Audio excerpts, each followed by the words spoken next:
Bismillah wassalatu wassalamu ala Rasulillah wa ala alihi wa sahbihi wa man walah. Rabbana zidna 'ilman yanfa'una Rabbana yassir wa la tu'assir wa tammim bil khair walhamdulillahi rabbil alamin. Baik, muslimin dan muslimat rahimakumullah. Alhamdulillah, Allah pada pagi ini kita dapat sambung pengajian kitab Penawar Hati. Saya setelah bawa kitab Riyadhus Shalihin. Untuk ini Riyadhus Shalihin ma'rifat kan? Oh, yang saya tak datang. Okey. So pagi ini kita akan baca kitab sambungan daripada tajuk yang telah kita sampai, iaitu pada muka surat yang ke-22 daripada kitab, pasal yang ke-6 dan yang ke-7 daripada kitab ini, iaitu kita akan masuk dalam bab tangan dan juga kaki yang Allah Subhanahu Wa Taala jadikan kepada manusia sebagai salah satu nikmat yang akan dipertanggungjawabkan di hadapan Allah Subhanahu Wa Taala nanti. Baik, saya mulakan dengan satu kutipan ayat daripada Al-Quran, cerita bagaimana saat ketika manusia dibangkitkan daripada kubur. Allah kata, wa yawma yuhsyaru a'da'ullahi ilan nar fahum yuza'un. Hari ketika Allah bangkitkan manusia di hari akhirat kelak, hari yang dinamakan dengan hari mahsyar, fahum yuza'un, mereka akan dibahagikan kepada beberapa kumpulan. Hatta idza ja'uha, sehinggalah ketika mereka sampai di padang mahsyar, saat dibawa bertemu Allah, syahida alaihim sam'uhum wa absaruhum wa juluduhum. Maka tiga antara perkara yang akan diminta penyaksian, iaitu telinga yang mendengar, mata yang melihat, dan juga wa juluduhum, kulit. Yang mana kulit ini meliputi tangan dan juga kaki. Baik. Hatta idza ja'uha syahida alaihim sam'uhum wa absaruhum wa juluduhum bima kanu yaksibun, di atas apa yang mereka kerjakan. Itu ayat pertama. Allah cerita apa yang akan berlaku di hari akhirat, iaitu kulit, mata, telinga. Alhamdulillah wassalatu wassalamu ala Rasulillah wa ala alihi wa sahbihi wa man walah. Tadi kita qadarallah wa ma syaa fa'al. Allah telah tentukan apa yang dia nak berlaku, apa sahaja. Kadang-kadang benda yang kita tak rancang. So di dalam sunnah, kalau kita rancang lain tapi jadi lain, kita sebut qadarallahu wa ma syaa fa'al. Jadikan satu kebiasaan, bila sesuatu yang kita rancang ni jadi lain, apa nak sebut? Qadarallahu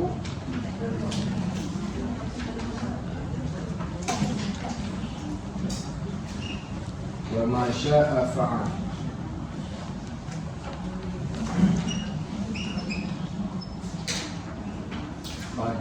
Qadarallahu wa ma syaa fa'al. Allah telah tentukan apa yang dia nak berlaku. So, semuanya atas ketentuan Allah Subhanahu Wa Taala. Baik, tadi kita kata ayat Al-Quran, Allah ceritakan ketika manusia dibangkitkan. So, yang akan menjadi penyaksian telinga, mata, kulit. So, yang pertama. Yang kedua datang pula daripada hadis Nabi SAW, hal yakubun nas 'alan nar bisababi wujuhihim aw manaqirihim illa bi alsinatihim. Adakah manusia masuk dalam neraka sebab muka ataupun hidung? Tidak. Tapi manusia masuk neraka sebab lidah. So kita tahu lidah akan dipertanggungjawabkan. Baik, next. Yang ketiga dalam surah Yasin, Allah Subhanahu Wa Taala sebut, Allah kata, inna nahnu nuhyil mauta wa naktubu ma qaddamu, kaki, wa asarahum wa kulla syai'in ahsaynahu fi imamin mubin. Kami menghidupkan yang mati dan kami akan kira setiap langkah tapak kaki mereka, setiap kaki mereka yang melangkah. So di sini menunjukkan kebertanggungjawaban yang Allah akan pikulkan ke atas kaki yang berjalan. Okey, baik. Kemudian Allah sebutkan lagi pula, zaharal fasadu fil barri wal bahr bima kasabat aydin nas. Telah berlaku kerosakan di daratan dan di bumi. Kira-kira. Subhanallah. Bismillah. Alhamdulillah. sama boleh. Ini kita tenang, tak payah jerit-jerit. Apa tadi kita cerita? Okey, anggota yang akan dipertanggungjawabkan. Baik, next. Kemudian berlaku lagi pula apa yang berlaku setelah mana diceritakan tentang tangan, diceritakan tentang kaki. Ada satu ayat yang amat sinonim dengan kita kerana ayat ini berada di dalam surah Yasin. Apa maksud ayat cerita pasal kaki tangan dalam surah Yasin? Al-yawma nakhtimu ala afwahihim, Allah zib mulut, wa tukallimuna aydihim, tangan berkata-kata, wa tashhadu arjuluhum, kaki akan menjadi saksi bima kanu yaksubun, di atas apa yang mereka kerjakan. Maka di sini bukti dan dalil betapa tangan dan kaki Allah akan tanya balik kepada kita di hari akhirat kelak. Baik, next. Oleh itu ada ke manfaat tangan dan kaki ni? Of course lah ada. Kalau al-musannif kata pengarang, dia kata manfaat dua tangan dan dua kaki. Ketahuilah bahawa Allah menjadikan bagimu dua tangan dan dua kaki kepada beberapa manfaat kat dunia dan akhirat. Maknanya tangan dan kaki ni ada manfaat dia.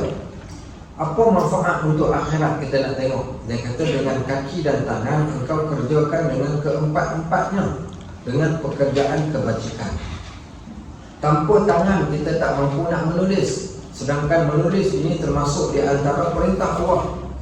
Allamal Quran, allama kan iqra bismi rabbikal ladzi khalaq, khalaqal insana min 'alaq, iqra wa rabbukal akram alladzi 'allama bil qalam. Dialah Allah yang mengajarkan manusia dengan pena. Maknanya dengan pena ni manusia dapat kenal Allah, dia dapat menulis, kita dapat membaca. Bahkan kaki yang kita ada dapat kita melangkah pergi ke tempat yang baik. Baik, apa tempat yang baik yang kita boleh melangkah ni? Dua tempat. Iaitu yang pertama sekali adalah pergi ke rumah-rumah Allah untuk menunaikan solat bagi lelaki, juga bagi perempuan. Yang kedua, melangkah kaki pergi ke majlis ilmu. Bukankah itu ada kaitan dengan akhirat? Baik, sekarang kita sebut bagaimana kaki ini boleh menjadikan kebaikan kepada kita di hari akhirat. Pernah dengar tak satu hadis Nabi SAW, hadis yang berbunyi, iaitu basyiru al-masya'in, sampaikan kabar gembira kepada para pejalan kaki. Kaki fil zulumat, yang mana mereka ini berjalan ketika gelap, binurin tamin, dengan cahaya yang penuh. Rupa-rupanya kaki kita akan dapat cahaya. Di hari akhirat ni kaki akan jadi bercahaya. Allah kata nuruhum yas'a baina aydihim wa bi aymanihim yaqulun, cahaya akan berada di seluruh tubuh badan mereka, di sekitar mereka ketika mereka sedang berjalan. Di mana ni? Ketika melintas di tiap masyarakat. Baik, Allah kata lagi, yauma yaqulul munafiqina wal munafiqat lil ladzina amanu nuruna naqtabis min nurihim min nurikum.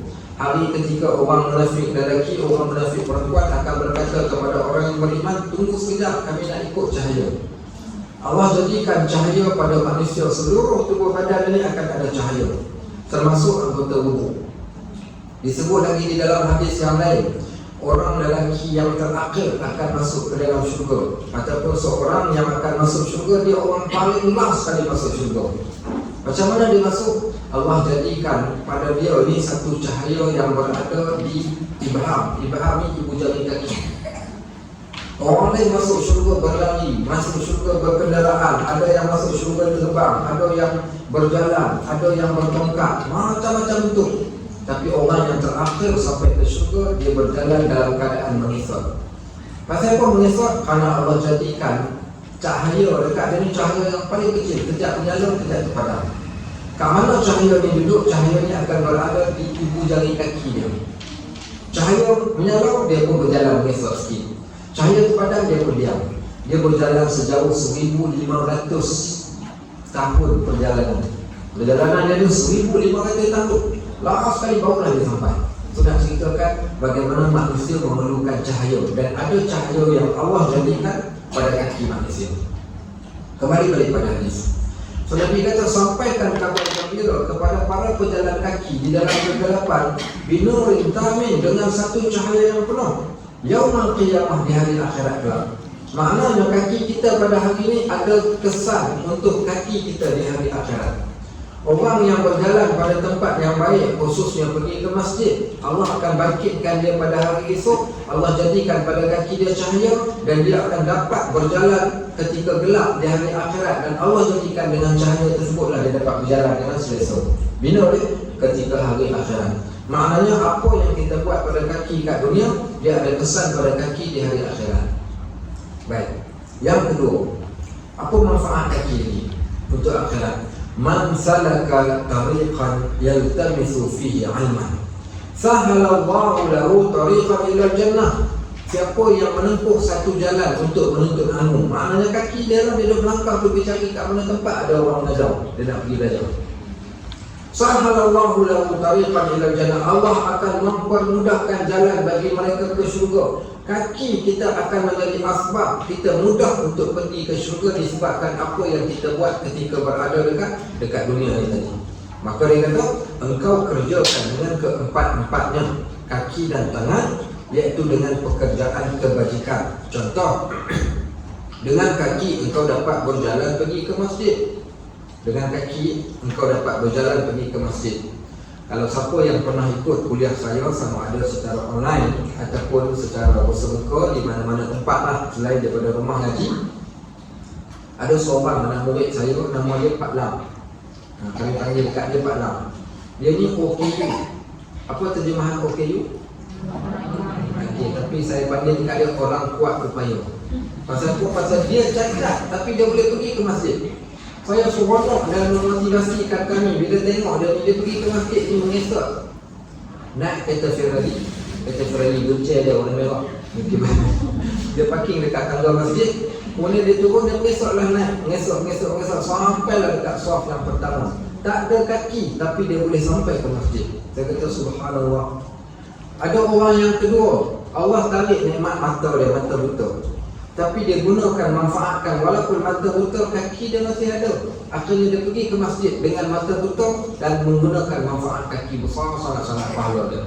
Siapa orang tersebut? Abdullah bin Ummi Maktum. Abdullah bin Ummi Maktum ini dia di antara salah seorang sahabat mata buta, tapi tak pernah tinggal solat berjemaah. Kita hari ini mata celek, tambah spek lagi bagi kaki terang. Baik, kemudian kereta kat rumah 4 biji, ada motor lagi. Kadang-kadang tak mampu buat macam yang Abdullah ibnu Ummi Maktum ni buat. Dia pernah pergi jumpa Nabi, dia kata, ya Rasulullah, dan minta excuse tak nak pergi ke masjid sebab betul-betul. Nabi kata, telinga dengar? Boleh dengar. Tak ada excuse, kau kena pergi juga. Dia datang dengan menggunakan batang pokok kurma sebagai penanda. Dia pegang, dia tahu ini pokok pertama, pokok kedua, pokok ketiga. Sampailah dia ke Masjid An-Nabawi walaupun mata buta, dengan menggunakan iaitu kekuatan yang ada pada kaki dia. So dengan kaki kita dapat berjalan pergi ke masjid. Baik, tahu tak apa kelebihan orang yang berjalan kaki pergi ke masjid ni? Kaki kanan angkat darjat, kaki kiri menghilangkan dosa. Angkat darjat, hilang dosa. Angkat darjat, hilang dosa. Angkat darjat, hilang dosa. Baik, ada satu kabilah di zaman Nabi SAW. Nama kabilah ni kabilah Bani As-Salimi. Kabilah Bani As-Salimi ni tinggal jauh daripada masjid. Jarak rumah dia ni daripada masjid ni, kalau dia nak pergi sembahyang zuhur waktu pagi, dia dah keluar daripada kampung. So menunjukkan jauh. Akhirnya mereka pakat-pakat dengan pengurusi JKK dia. Apa kata bang, kita pindah dulu dekat Masjid Nabawi, dekat sikit, senang nak pergi solat jemaah. Dan dia pun buat persiapan nak pindah. Bila Nabi SAW tahu dan dengar, Nabi panggil ketua kampung dia, panggil Tok Sidang dengan cerita, kata nak pergi duduk kat Masjid Nabawi, betul kau? Dia kata betul apa ya Rasulullah, pasal dekat senang nak pergi ke masjid. Nabi sebut dua perkataan pada dewan. Diyarukum khutwatukum, diyarukum khutwatukum, diyarukum khutwatukum. Rumah kamu tapak kaki kamu, rumah kamu tapak kaki kamu, rumah kamu tapak kaki kamu. Maknanya kalau engkau datang tinggal duduk dekat masjid, engkau telah menghilangkan satu kelebihan yang Allah berikan kepada korang berbanding dengan orang yang lain. Kerana jarak rumah korang yang amat jauh. Jarak rumah korang yang jauh, bila korang berjalan kaki, maka setiap langkah tu tadi, maka kalian mendapat kebaikan yang teramat banyak. Rugilah korang kalau korang datang duduk dekat masjid. Disebabkan mereka itulah turun ayat daripada surah Yasin, al-yawma inna nahnu nuhyil mauta wa naktubu ma qaddamu wa atharuhum. Kami menghidupkan yang mati, selepas dia mati dia dihidupkan, kami kira balik tapak kaki dia yang dia telah berjalan. Dan kami kira bukan sekadar tapak kaki, kesan tapak kaki pun Allah akan catat kesan tersebut kat dalam buku catatan amalan kita nanti. Ini kehebatan bagi orang yang menggunakan kaki berjalan pergi ke masjid. Baik, next dia kata yang kedua, dengan kaki juga manusia dapat berjalan kepada tempat mempelajari ilmu yang memberi manfaat. Saya dah pernah cerita dekat sini banyak kali. Nak tengok ingat ke tak ingat? Kita test tengok. Kalau tak ingat, minggu depan kita bawa kismis minda makan seorang. Apa dia? Saya dah cerita dulu siapakah penuntut ilmu paling jauh berjalan. Seorang yang berjalan paling jauh untuk menuntut ilmu, siapakah pelajar tersebut? Jangan cakap orang berisu ke, orang kampung cincin ke, Yasin bukan, dia bukan orang sini. Okey, kenapa nama dia? Nama tak ingat lah. Okey, zaman dahulu ni, cerita zaman dahulu di kalangan para salafun soleh, orang paling jauh berjalan untuk menuntut ilmu. Jarak perjalanan dia adalah 7,000 km berjalan kaki. 7,000 km berjalan kaki untuk nak dapatkan satu hadis. Siapakah orang tersebut? Tahu ke tak tahu? Tahu cerita Siapa boleh jawab? Nama tak ada. Nak hadiah ni kamera yang kat depan ni. iPhone 11. iPhone 11 Max Pro. Okey, baik. Siapa boleh jawab? Mau dia boleh jawab betul semua mampus. Okey, baik. Tahu siapa? Tak ingat nama, tak ingat nama. Saya tulis nama dia kat sini. Baik, jawab cepat-cepat. Jawab. Ibnu Makhlad, nama dia Ibnu Makhlad.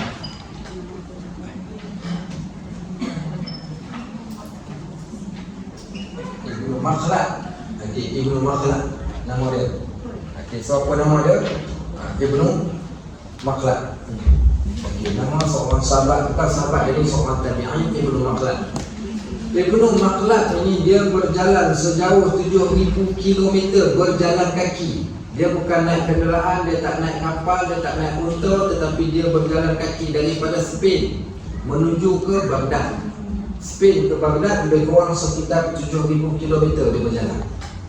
Baik, apa tujuan dia berjalan? Dia kata dia dengar cerita di Baghdad ni ada seorang lelaki. Nama lelaki ni Imam Ahmad bin Hanbal.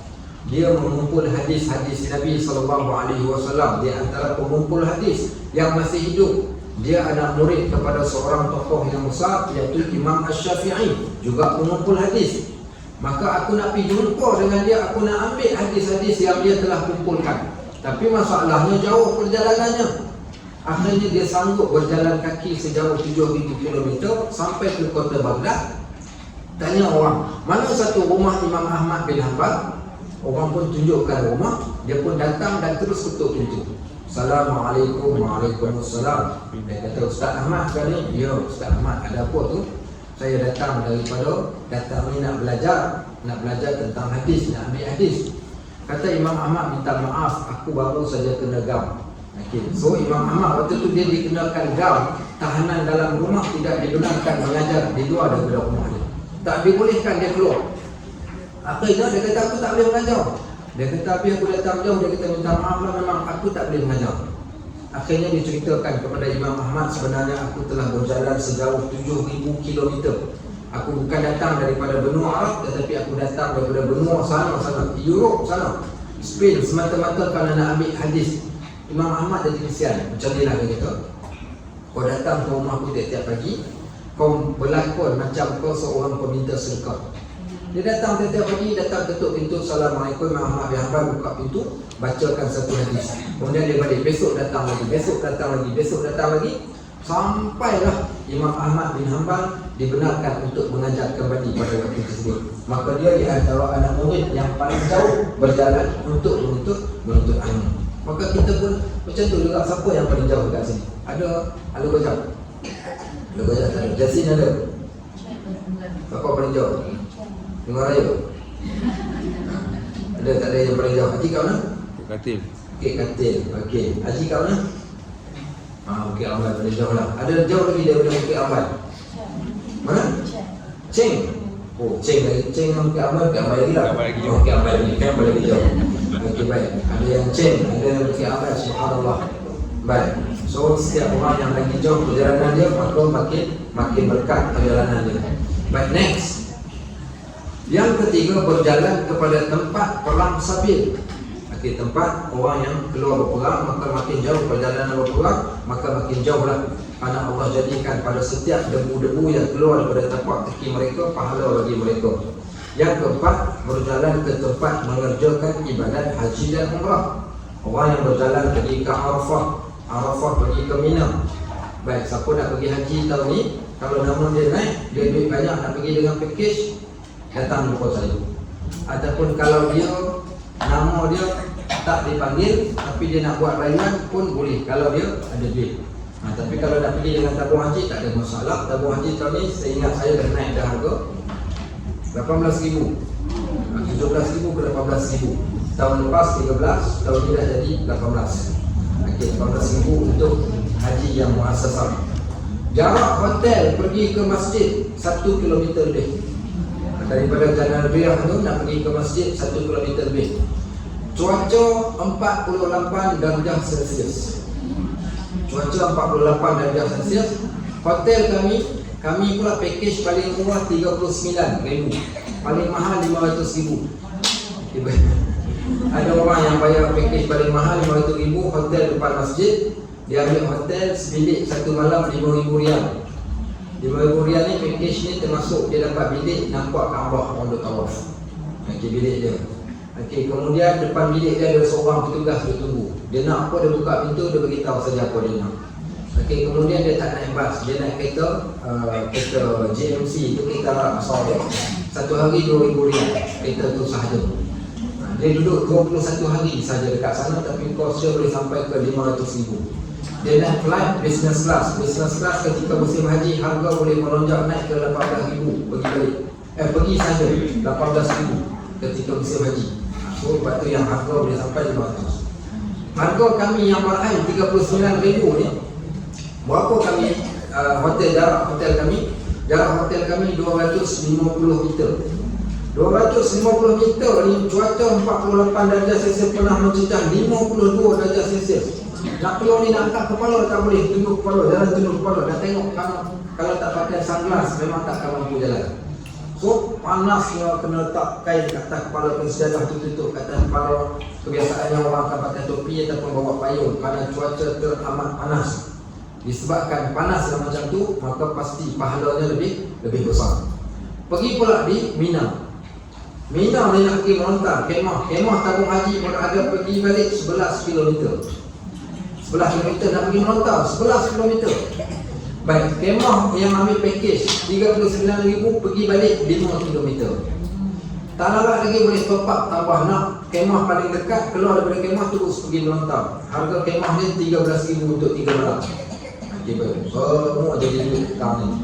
Orang Arab memang dia buat duit terus-terus. 300 meter 6,000. 300 meter bayar 6,000 untuk duduk 3 malam. Okey, baik. So berjalanlah. Bayangkan tengok ada orang berjalan sejauh 11 km tadi, tetapi perjalanan yang amat berbaloi pada setiap langkah yang dia berjalan. Baik, begitu juga orang yang berjalan daripada Mekah pergi ke Arafah kerana nak berwukuf. Daripada Arafah berjalan pergi Muzdalifah, Muzdalifah berjalan pergi ke Mina. Orang yang berjalan lebih cepat daripada orang yang naik bas. Muzdalifah pergi ke Mina, perjalanan yang dekat itu mengambil masa 5 jam naik bas. Orang yang berjalan kaki dah sampai dah 2 jam saja. Tapi 2 jam pun berbaloi lah nak sampai 2 jam tu. Tapi poin dia, sesiapa yang berjalan ketika mengerjakan ibadat haji dan umrah. Juga orang yang buat umrah, bila dia buat umrah ni dia berjalan datang ke masjid, kemudian dia tawaf 7 pusingan, kemudian dia sa'i, jumlah keseluruhan lebih kurang sekitar berapa kilometer? 7 kilometer kalau tak salah saya. Keseluruhan tawaf termasuk dengan sa'i lebih kurang sekitar 7 kilometer perjalanan kita. Bayangkan setiap langkah kaki dia tu tadi semuanya akan dikira pahala. Dia kata lagi,